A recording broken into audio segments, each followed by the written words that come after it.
하나님의 말씀 시편 136편 1절에서 26절까지의 말씀을 같이 보도록 하겠습니다. 같이 봉독할 부분은 136편 1절에서 12절 그리고 26절의 말씀을 같이 보도록 하겠습니다. 여호와께 감사하라. 그는 선하시며 그 인자하심이 영원함이로다. 신들 중에 뛰어난 하나님께 감사하라. 그 인자하심이 영원함이로다. 주들 중에 뛰어난 주께 감사하라. 그 인자하심이 영원함이로다. 홀로 큰 기이한 일들을 행하시는 이에게 감사하라. 그 인자하심이 영원함이로다. 지혜로 하늘을 지으신 이에게 감사하라. 그 인자하심이 영원함이로다. 땅을 물 위에 피신 이에게 감사하라. 그 인자하심이 영원함이로다. 큰 빛들을 지으신 이에게 감사하라. 그 인자하심이 영원함이로다. 해로 낮을 주관하신 이에게 감사하라. 그 인자하심이 영원함이로다.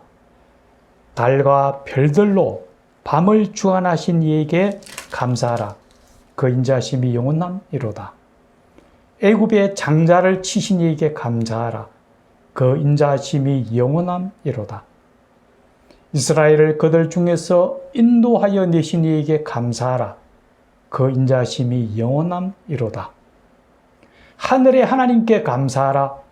그 인자하심이 영원함이로다. 아멘.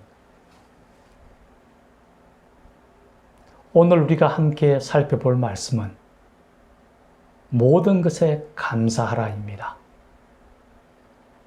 이 시간 우리 모두에게 성령이 충만하고 은혜가 충만한 시간이 되기를 간절히 축원합니다. 지난 주일은 대부분의 교회들이 맥주 감사주일로 지켰을 것입니다. 이 맥주 감사주일의 유래를 성경에서 살펴보자면 이스라엘 민족들이 하나님의 도우심으로 출애굽을 한 후에 광야 40년간 생활을 하게 됩니다. 그 과정 속에서 그들이 배고프지 아니하도록 하나님께서 하늘 만나를 내려주셔서 그들이 풍족하게 배부르게 먹을 수 있도록 해 주셨습니다.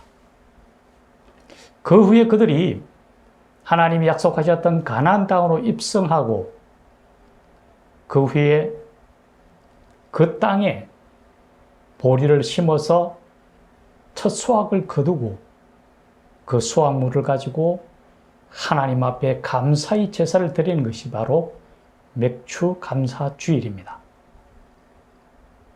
즉 40년 동안의 광야 생활 속에서 오로지 하나님의 은혜로 하늘에 내려주신 만나만을 의지하여 살아가던 그들이 가나안에 들어와서 직접 씨를 뿌리고 수고로의 땀을 흘리면서 결실을 거두고 그 결실을 가지고 하나님께 감사를 드리는 겁니다. 즉 그 감사에는 40년 동안 늘 함께 하셨던 하나님에 대한 감사와 씨를 뿌리고 파종하고 결실을 맺게 하신 하나님께 감사를 드리는 것입니다. 오늘 우리가 살펴본 이 시편 136편 1절에서 26절까지는 각 절마다 한 번씩 감사하라는 말씀이 들어 있습니다. 이것은 우리 삶의 모든 순간순간마다 어쩌면 하나님께 감사해야 된다는 것을 우리에게 말씀해 주고 있습니다. 먼저 1절에서 9절을 보면은 우리가 감사해야 될 대상에 대해서 말씀하고 있습니다. 즉 우리가 믿고 예배드리고 찬양드리는 대상인 하나님에 대해서 아주 구체적으로 상세하게 설명을 해주고 있습니다. 신들 중에 뛰어난 신이시며 주들 중에 뛰어난 주, 홀로 크고 기이한 일을 행하시는 하나님, 지혜로 하늘과 땅을 지으신 하나님, 큰 빛과 해와 달과 별을 지으신 하나님, 즉 우주 삼라만상 이 모든 것을 창조하시고 다스리시는 하나님에 대한 부분입니다. 이 창조주 하나님께서 우리를 지으시고 이 땅에 보내주셨습니다. 우리를 이 땅에 보낼 때에 우리를 부모를 통해서 이 땅에 보내주셨습니다. 그런데 성경에서는 우리가 부모에게 잉태되기 전부터 우리를 알았다고 말씀하셨습니다. 또한 우리가 어머니 태중에 있을 때 우리를 불렀다고 말씀하셨습니다. 즉 그것은 우리와 부모와 자식 간의 관계는 하나님의 계획을 이루시기 위한 하나의 기본적인 초석이라는 것입니다. 그런 의미에서 우리가 우리의 부모들, 또 우리의 자녀들을 볼 때 그것은 하나님의 계획과 섭리를 행하시는 일에 우리가 참여하고 있다는 것을 우리가 알아야 된다는 거죠. 우리와 부모와 자식 간의 관계는 그저 혈연 관계가 아니라 하나님의 계획을 이루시기 위한 아주 중요한 일을 우리가 담당하고 있다는 거죠.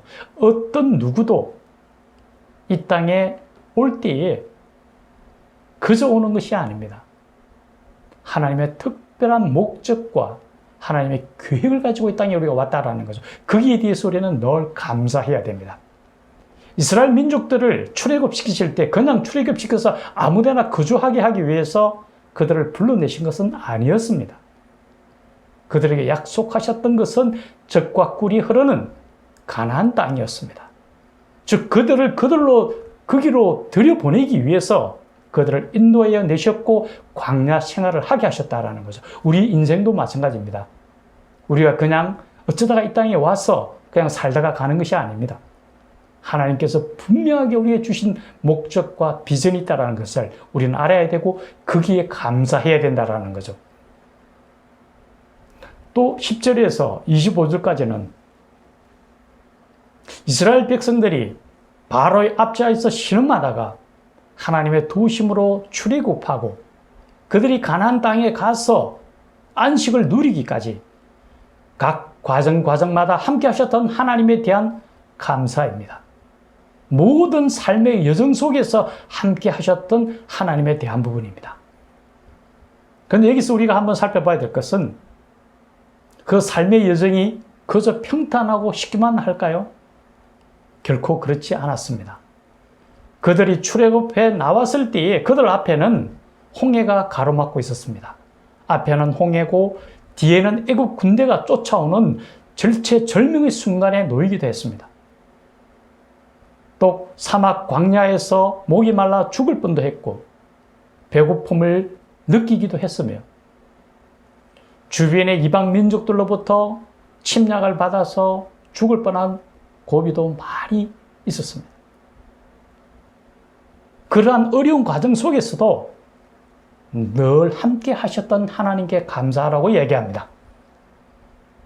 홍해를 갈라서 그들로 하여금 건너게 하셨고 반석에서 물을 내서 그들로 하여금 목마름을 죽이게 하셨고 하늘에서 만나와 메추라기를 보내셔서 그들로 하여금 배고프지 않게 하셨습니다.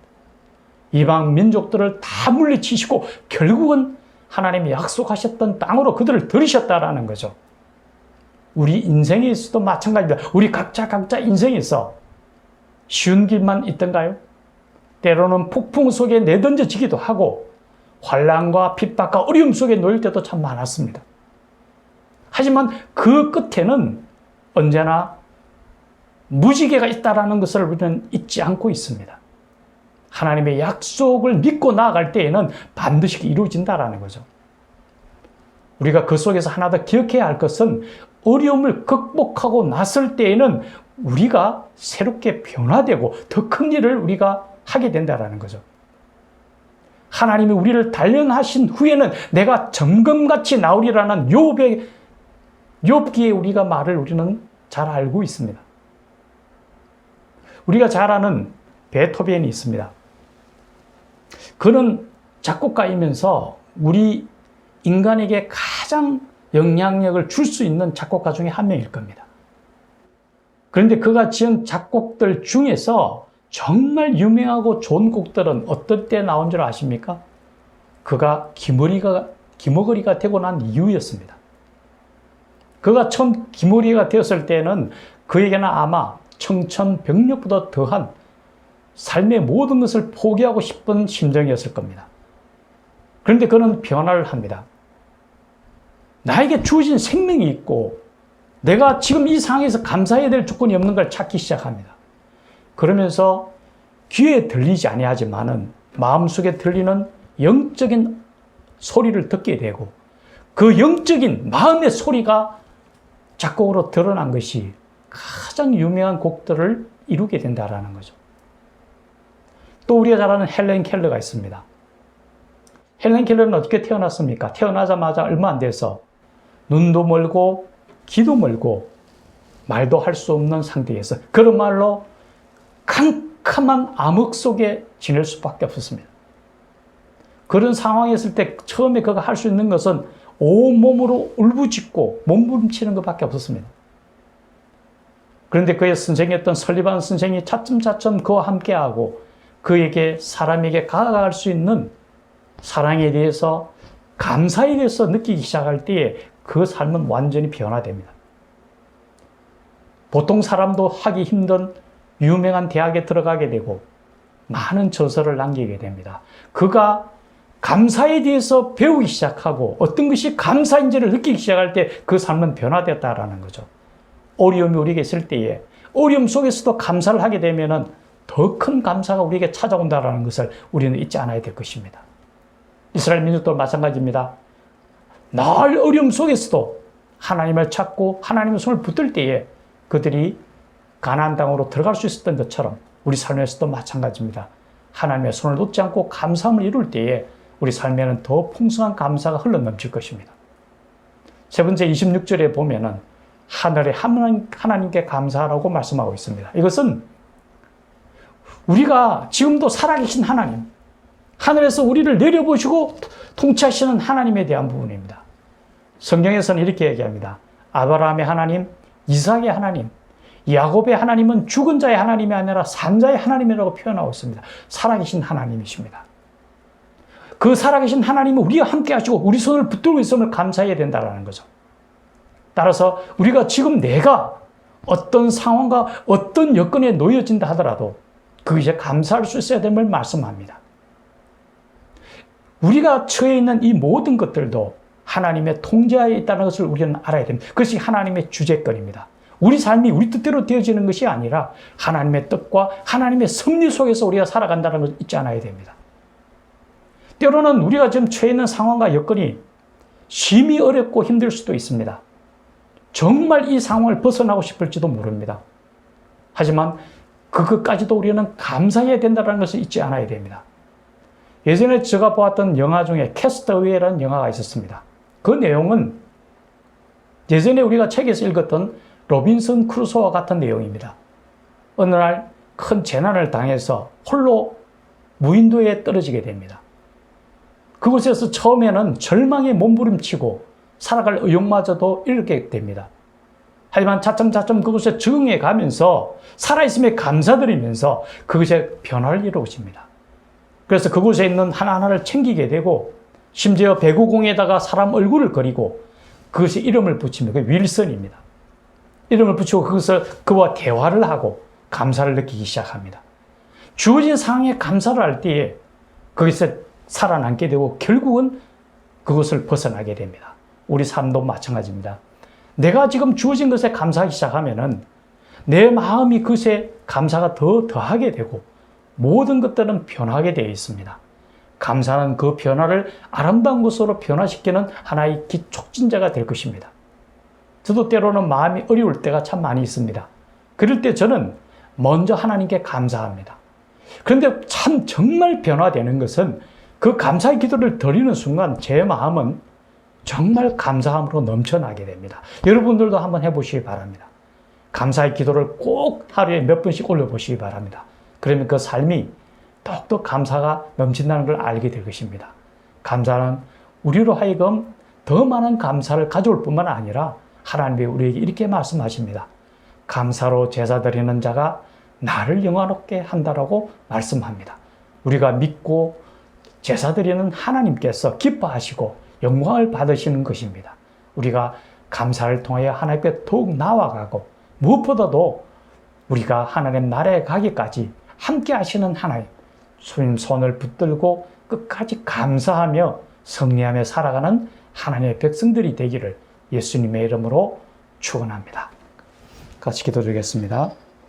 살아계신 하나님, 감사는 우리가 하나님 앞에 해도 되고 안 해도 되는 것이 아니라 반드시 감사로 나아가야 됨을 우리에게 말씀하십니다.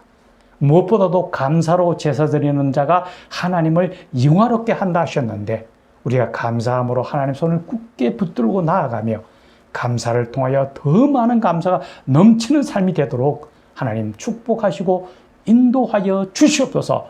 주님 나라 이르기까지 감사의 생활이 멈추지 않도록 우리를 인도해 주실 줄 믿사오며 예수님의 이름으로 기도드리옵나이다.